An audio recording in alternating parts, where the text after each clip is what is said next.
One of the best parts of producing our show TWB is discovering incredible stories of Black history we never learned about until we hit the road. It was during our very first TWB Across America road trip series on the leg between Kansas City and Denver that we first came across the story of Nicodemus, Kansas, the oldest remaining all-Black town settled west of the Mississippi. After the episode was aired, we were contacted by a member of the actual Nicodemus Historical Society. They saw our mention of the town, and while they appreciated the nod, they let us know we barely scratched the surface of the story. There were towns that were popping up all over, and African-American towns that were being organized and settled, but Nicodemus is the oldest remaining all-Black town west of the Mississippi that was started at the end of Reconstruction. These people that came out in 1877, about 13, 14 years after they had been freed, and then they have an opportunity to participate in the American dream and be landowners. How awesome is that? I think especially for African-American history, Nicodemus is a profoundly unique place. Seeing people who had the vision, number one, to think about going to an unknown place and having the courage to say, I can go out there and I'll create my own freedom. Because partially I think we realize now that freedom is not free. Freedom has a cost. We were honored when they invited us back, this time not just to visit, but to learn, connect, and sit with the people who truly carry the soul of Nicodemus, to understand why this place, now a National Historic Site, is considered sacred ground to so many, including those who can call it home. On this very special episode of TWB, we go beyond the surface, retelling the story of Nicodemus and his vital role in American history. This time, guided by the voices of those who've dedicated their lives to preserving its legacy. Many of them descendants of the original settlers, people such as... I'm Angela Bates. I'm the retired executive director of the Nicodemus Historical Society and a descendant of the first settlers that came to Nicodemus in 1877. My name is Justin Hosbey, and I am an assistant professor of Black Studies at the University of California, Santa Barbara. As well as many others. Nicodemus is a story of ex-slaves searching for their piece of the American dream while trying to survive in a land taken away from another people's. The irony, it was collaboration with those very same people and others that helped them survive the first winter. Nicodemus is also a story of triumph and preservation, in large part thanks to the shepherding of some amazing Black women who took charge as stewards of their heritage, as usual. We were honored to be invited to experience this amazing destination by some equally amazing individuals. Now, we're proud to present this very special presentation, the incredible story of Nicodemus, Black Promised Land kept.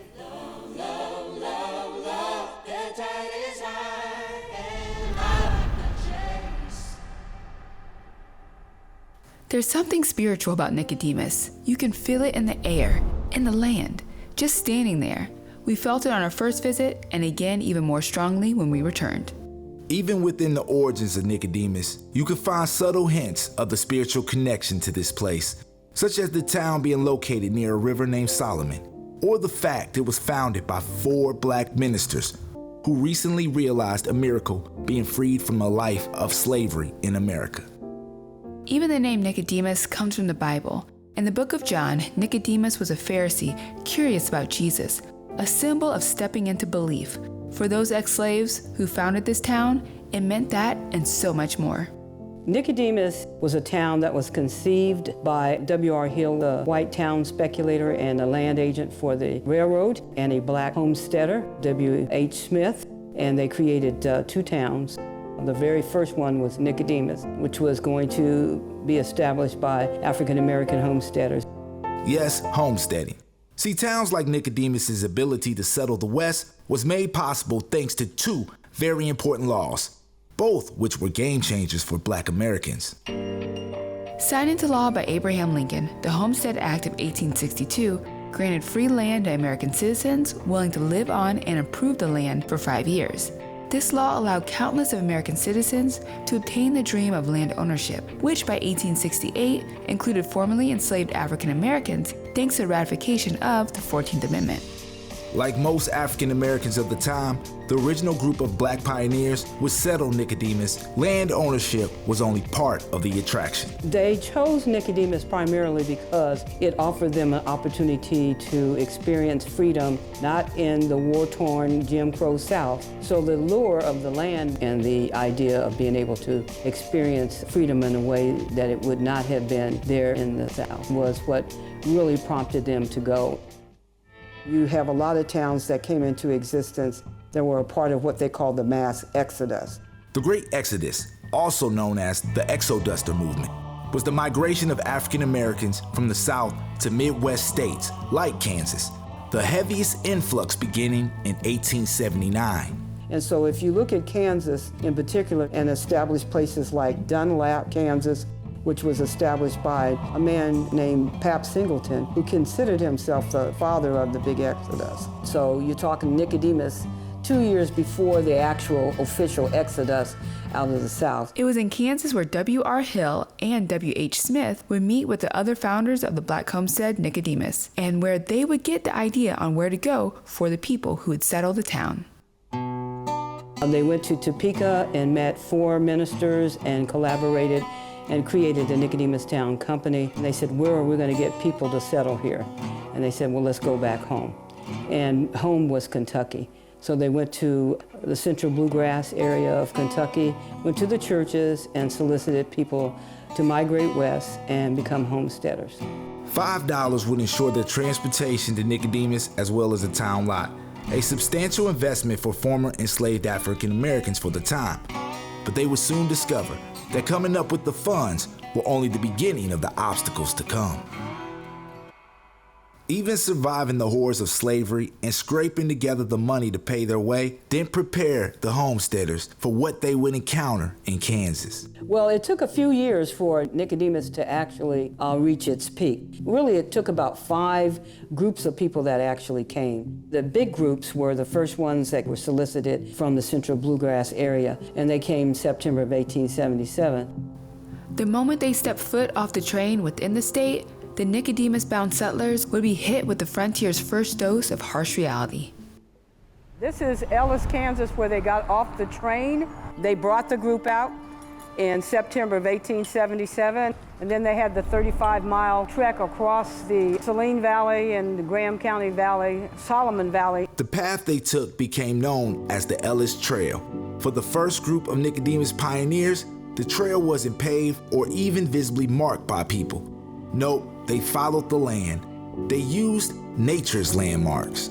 To the west here, in the distance, you see the big landmark called Gady Hill. Across the valley to the south, when you're looking north, this is a landmark that is very, very visible. And like W.R. Hill said, whether you go to the east or the west of Gady Hill, if you get to Gady Hill, you can use your compass and go straight north and you'll run right into Nicodemus. For the original group of Nicodemus homesteaders, just living in their home would make the long and tiring hike seem like a walk in the park. Nicodemus in its first winter, they had a hard time adjusting to this new environment. Coming out of Kentucky where, the Elkhorn Creek is bigger than the Solomon River and there's no trees compared to all of the trees in Kentucky.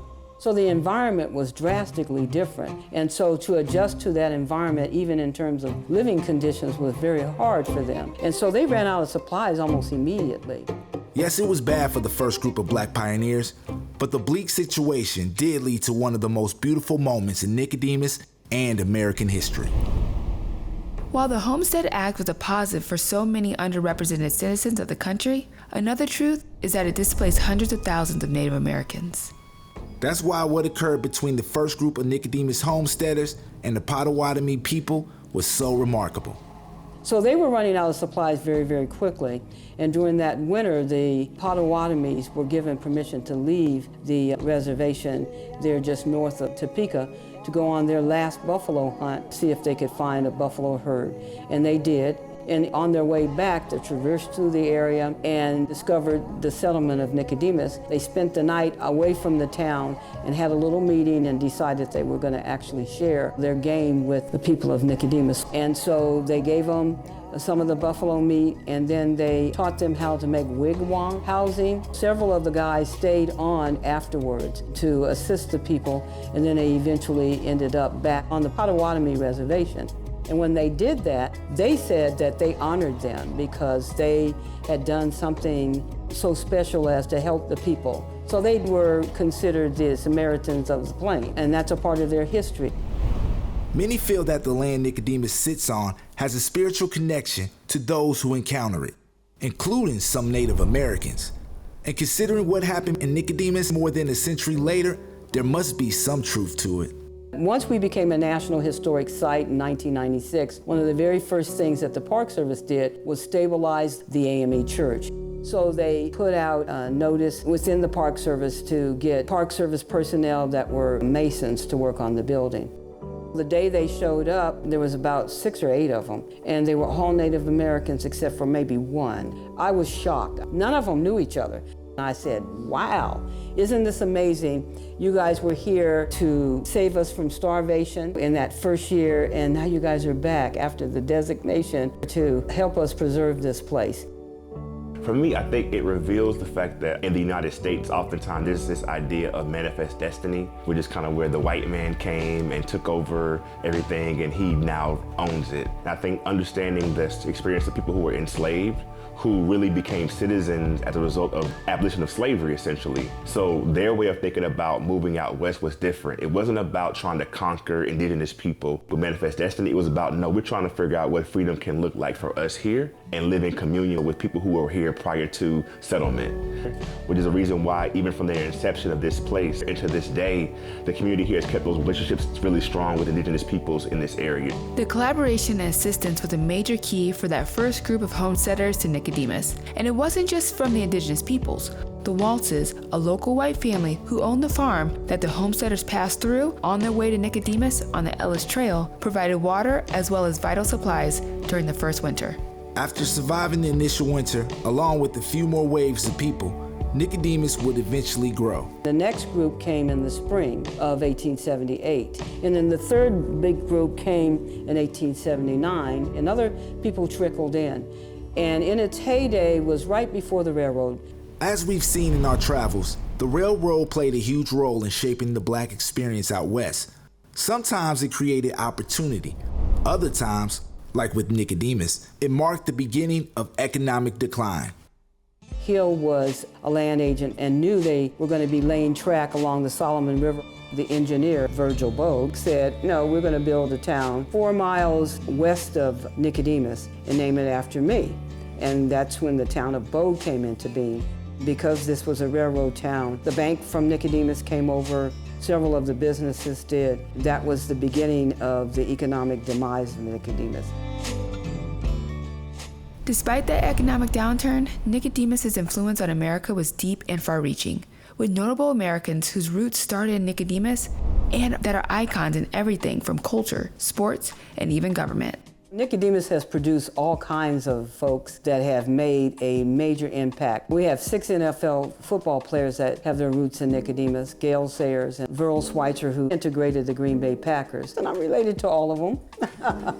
Then to go to the political side of things, the Nicodemus Town Company secretary early on was a guy by the name of John Niles, the first to prompt the congressmen to look at reparations for African Americans. Abram Hall became the first census taker for Graham County. He was African American. Can you imagine that, going up to some white homesteaders and you're Black and you want to ask them all of these questions? Edward P. McCabe became the first county clerk. Then he went on to become the first African American to be elected to any northern office after the Civil War here in Kansas. The first 3 county attorneys for Graham County were African American. They were my uncles. Can't forget about Kim Thomas, who was the first African American female mayor in the state, and she, along with her mother, donated the building to the Historical Society for the museum. At least one of those Nico notables even had influential impact on our home region in the Pacific Northwest. Nettie Asbury, who ended up in Tacoma, Washington, starting the NAACP. Phenomenal woman. She was so instrumental politically there in the Tacoma, Washington area that they named May 10th Nettie Craig Day. Nicodemus' contribution of extraordinary people continued even in wartime. American soldiers with Nicodemus roots have served in the Civil War, both World Wars, as well as the Korean and Vietnam conflicts. The many contributions combined with what Nicodemus symbolizes are all beyond good enough reasons to ensure its preservation now and into the future. Just the story of how its preservation got to this point today is quite a story in itself. There's an emphasized importance on preserving heritage for African Americans. And traditionally, it has been African American women who have taken charge carrying on that heritage. And Nicodemus is a great example of that. When you come to the Nicodemus Historical Site in the Visitor Center, there's a really famous quote from Williana Hickman, who of course was one of the first Black women to actually come over. Her initial quote was, "I looked with all the eyes I had and I couldn't see Nicodemus." So I think that quote kind of sets up that in many ways Black women have spoken Nicodemus into existence from its very beginning. When I think about the women of Nicodemus, I can start out with some of the women that I grew up with and go all the way back to those that I never met. Lulu Craig is definitely one. Reading her manuscript, she embodies the people that came to Nicodemus, the whole soulful experience. She was the one that saw what they were doing, even as a young child, as being important. Lulu Sadler Craig was a pioneering African-American educator, historian, and homesteader whose life spanned over a century of profound change in the United States. She also spent more than 3 decades in Nicodemus. Among the many barriers she broke, one of her biggest contributions was the manuscript she wrote entitled A History of Nicodemus, Graham County, Kansas. Her dedication was a vital seed that will result in the continued preservation of Nicodemus. Lulu Sadler Craig also, who as an anthropologist, I looked to her when I was doing my research here as really the first anthropologist to even come here. Reading her manuscript where she talks about the heritage of this place, to me it just shows that from the very beginning, the Black women here understood we must steward this place. After Lulu Craig came other motivated women of Nicodemus who picked up where she left off. One in particular was a major force that pushed the historic all-Black homestead's legacy to its next big milestone. There's been a genealogy and a long line of women leaders and heritage keepers who've done that work every generation in this community. And then now, of course, in the present day, Miss Angela Bates as well, as somebody who, of course, was really critical for the founding of Nicodemus as a National Historic Site, but also beyond that, continuing to steward this place here, even to the present day. Nicodemus National Historic Site, an important step in cementing the oldest remaining all-Black town's legacy within American history. That was the milestone Miss Bates was able to push Nicodemus to. But her journey to obtain this honor required persistence and did not happen overnight. I was living in Washington, D.C. While I was there, my cousin, Verl Schweitzer, his best friend was Ira Hutchison, and Ira worked for the National Park Service. Ira said, you know, Nicodemus has become a National Historic Landmark District. Nicodemus really should be a unit of the National Park Service. I said, well, what does it take to become a unit of the National Park Service? He says it takes an act of Congress. Ira wasn't exaggerating. In order for a site to become designated as a National Historic Site, it requires for legislation to be drafted, introduced, then passed in Congress. And even after making it that far, it still requires a presidential sign-off to make it official. As intimidating as the process seemed, Miss Bates would not be deterred. After drafting legislation, writing countless letters to lobbyists, she eventually got the support she needed, which included working closely with a U.S. Senator and future presidential candidate, Bob Dole. Yeah, that was a surprise to us too. And after the right balance of persistence and patience, the bill was signed into law by the president, who beat the senator who helped push the bill. And so it went forward and got signed off by Clinton, like November the 11th, 1996. And it became a unit of the National Park Service. Hooray! We didn't get the railroad, but we got the designation. Today, the National Park Service is a visible presence within the town, located in the historic Nicodemus Township Hall. My name is Luecreasea Horne, and I am a park ranger here at Nicodemus National Historic Site. The role that the Park Service plays here is they preserve and protect the history and the buildings of Nicodemus. We preserve the history, we tell the story. We are inside the visitor center. Park Service leases this building, so we help maintain this building. Park Service has been able to acquire the AME Church and the First Baptist Church, and we've been able to restore the AME Church. Eventually, the First Baptist Church will be able to restore that to what it used to look like. And believe it or not, there's even a Nicodemus descendant connected to the Park Service. And along with being a park ranger, I am also a 6th generation descendant. When people come in, they want to know, is the town alive? And I'm saying, it's a living, breathing community. We have church on Sundays. We have activities that we still have going on. And then they want to know, are there any descendants left? And I'm like, you're looking at one. Lucreția's story is yet another example of the women of Nicodemus shepherding its heritage. Even when it came to defending that heritage, it was the women who remained on the forefront. Considering Nicodemus has a homesteaded foundation, farming is an important part of its legacy. So it makes sense that a Nicodemus descendant was on the forefront of one of the biggest battles for the rights of black farmers. And of course, it's a woman descendant that currently leads the organization that was created to help lead that fight and many others to come. I'm Dr. Johnella Holmes. I am a 5th generation descendant of original settlers. I am presently the CEO and president of the Kansas Black Farmers Association. In 1998, the farmers in Kansas wanted to have a collective voice in the Pigford versus Glickman lawsuit. Pigford versus Glickman was a landmark class action lawsuit filed in 1997 by black farmers against the U.S. Department of Agriculture, alleging decades of racial discrimination and how farm loans and assistance were distributed. In 1999, the lawsuit ended in a settlement that eventually paid over $1 billion to black farmers, making it one of the largest civil rights settlements in U.S. history. Not only were Nicodemus farmers involved, but it was an original descendant that provided evidence vital to ensuring victory. A lot of the information that was used in that lawsuit was from our cousin, Bernard Bates. He had actual photographs of them dismantling his farm, cutting his wheat, the USDA foreclosing on him. Even though the Pigford versus Glickman battle was won, Johnella and the Kansas Black Farmers Association know that there are still many battles to be fought, like ensuring that there are more black farmers and farms available for them to farm. Land loss has just been historically phenomenal, and it hasn't stopped. We were in the 1920s around, 17%, 21%. Now we've been for years at 1.7%. The future of black farmers, and really all farmers, are at risk, but that's another story in itself. As for the legacy of Nicodemus, all these women are still contributing on a daily basis to ensuring that it lives on, even Angela. Yes, today Angela is still active in carrying forward Nicodemus's legacy. Not only continuing to help push forward projects within the National Historic Site, but also speaking on the subject around the state, writing scripts, and organizing reenactments, those of which that involve other direct Nicodemus descendants and even descendants of their allies. One of her scripts recently got produced into a film that is airing on PBS. You can also experience the Nicodemus National Historic Site. Experience the town and learn more about its history by walking the town's park grounds, dropping into the museum at the National Parks building inside the historic Nicodemus Township Hall, and sitting amongst the exhibit within the restored AME Church.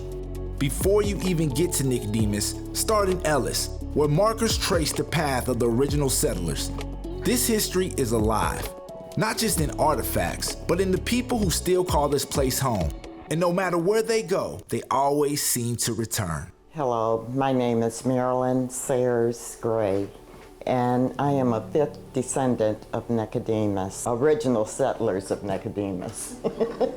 My great-grandfather was the first-born baby in Nicodemus. Every year after we moved from Kansas to California, we would come back to Kansas every summer. Nicodemus is home. Hi, my name is Cheryl Bates Jones. I'm connected to Nicodemus based off of my grandfather, who was the second born after Henry. I started coming back more, and I became the chairperson for the Nicodemus Emancipation celebrations. I says, well, Nicodemus is in my blood, so I gotta keep it going. Every year, the town with a year-round population of 15 welcomes as many as 600, mostly relatives, back to celebrate homecoming, an event that demonstrates the pride and connection to this place they all have the privilege to call home.